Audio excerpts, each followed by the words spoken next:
If you're like me, our lives are surrounded by sound.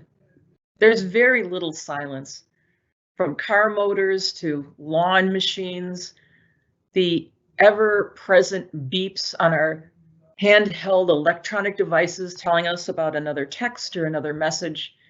It just noise all the time. Sometimes it just is ambient noise. But silence is really an important part of one's health and also one's spiritual health. I hope you remember the story of Elijah. When Elijah was fleeing from Jezebel for his life, okay, he had, killed all of her imported priests, but he was fleeing for his life, and he goes and hides in a cave, and he's holed up there, and he hears the Lord saying, Elijah, I want you to come out and listen to me. I've got something to say.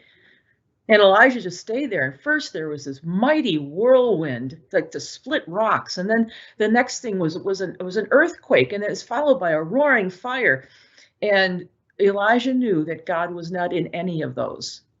And then came the sound of sheer silence.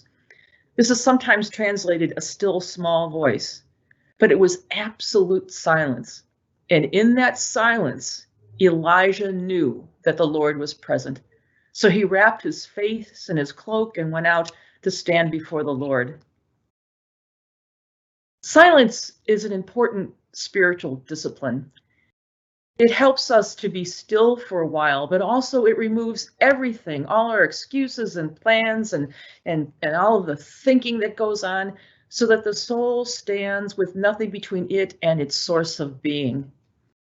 My spiritual director encourages me to spend 20 minutes a day in silence. I can do about 5. But I realize and understand that when I enter into that silence, I am also intentionally entering into the presence of God. And that's something that can bring all of us peace. Be well, dear church.